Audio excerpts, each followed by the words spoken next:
दोस्तों, देश भर में कोरोना के खतरे के बीच कई और बीमारियों का खतरा भी बढ़ता जा रहा है। क्योंकि कोरोना होने के बाद शरीर की इम्यूनिटी कमज़ोर होने के कारण कई बीमारियां हमला करती हैं। इन्हीं बीमारियों में से एक है ब्लैक फंगस। कोरोना की दूसरी लहर में ब्लैक फंगस के केस सामने आने लगे हैं और कई राज्यों ने तो इसे महामारी भी घोषित कर दिया है।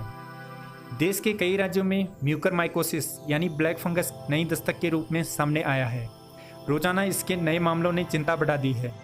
ऐसे में थोड़ी सावधानी बरतकर हम इस फंगस से खुद को बचा सकते हैं। Indian council of medical research की तरफ से जारी एडवाइजरी आपके बेहद काम की हो सकती है। तो आइए आज की इस वीडियो में जानते हैं कि ब्लैक फंगस क्या है, इसके लक्षण क्या हैं और इससे कैसे बचा जा सकता है।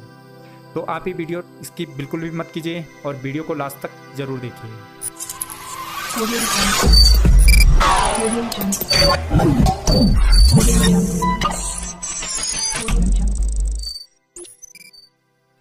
दोस्तों, म्यूकरमाइकोसिस एक फंगस इन्फेक्शन है।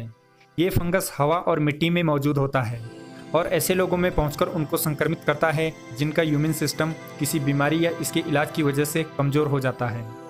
कोरोना की तरह अब देश में ब्लैक फंगस की दवाइयों की भी कमी हो गई है। उस पर मुश्किल ये है कि अगर टाइम पर सही इलाज नहीं मिला तो इसमें जान तक जा सकती है। ब्लैक फंगस कोई नया इन्फेक्शन नहीं है।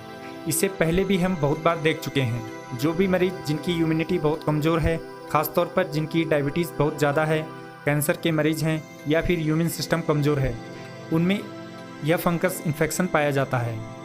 ख़ास बात यह है कि कोरोना की दूसरी लहर में हम अचानक से ब्लैक फंगस के बहुत ज़्यादा मरीज देख रहे हैं और यह संक्रमण की ऐसी लहर है जिसे पहले कभी नहीं देखा गया।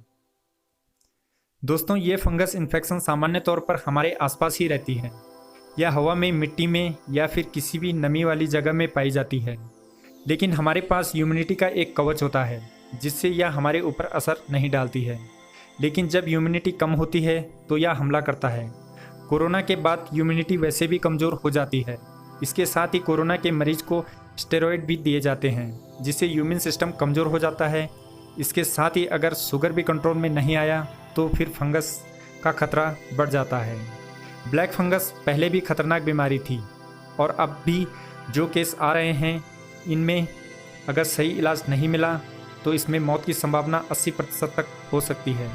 इसलिए खतरा तो बहुत ज़्यादा है। अगर यह संक्रमण सिर्फ साइनस से हुआ तो खतरनाक नहीं है, लेकिन कोरोना होने के बाद इसमें साइनस, ब्रेन और आँख भी शामिल हो जा रही हैं। जब इसमें ब्रेन शामिल हो जाता है तो फिर सर्जरी के बाद भी इसमें बचना बेहद मुश्किल हो जाता है। दोस्तों, अब सवाल ये आता है कि क्या कोविड की तरह ही एक मरीज से दूसरे मरीज को भी हो सकता है ब्लैक फंगस? तो इसका जवाब है नहीं। यह छुआछूत की बीमारी नहीं है। यह एक शख्स से दूसरे शख्स में ट्रांसफ़र नहीं होता। अगर किसी को कोरोना से ठीक होने के बाद ब्लैक फंगस की बीमारी हो जाती है तो उन्हें छूने से या उनके आसपास रहने से यह बीमारी नहीं फैलती है। दोस्तों, इसके शुरुआती लक्षणों की बात करें तो अगर आप कोरोना से ठीक हुए हैं, उसके बाद आपको अचानक सिर दर्द होता है, आंखों के पास या आंखों के पीछे की तरफ दर्द होता है या फिर नाक बंद हो जाती है, नाक से खून आने लगना, काले रंग का पानी आना, चेहरे पर सूजन आना, पलकें गिरना, ऐसा कुछ होता है तो ऐसे लक्षण दिखने पर तुरंत डॉक्टर से संपर्क करें। बीमारी बढ़ने का इंतज़ार बिल्कुल न करें। अगर आपको डायबिटीज़ है तो अपनी शुगर कंट्रोल में रखें। लगातार डॉक्टर से संपर्क में रहें। खुद से इलाज करने की कोशिश बिल्कुल न करें। शुगर पर नियंत्रण बहुत ज़रूरी है। इसके साथ ही साफ़ सफाई में भी बहुत ज़रूरी है। आप जो मास्क लगा रहे हैं उसमें लगातार साफ़ सफाई रखें। तो दोस्तों, आई होप कि अब आप समझ गए होंगे कि ब्लैक फंगस क्या है, इसके लक्षण क्या हैं और इससे कैसे बचा जा सकता है। तो आज के लिए सिर्फ इतना ही। मिलते हैं किसी और ऐसे ही वीडियो के साथ।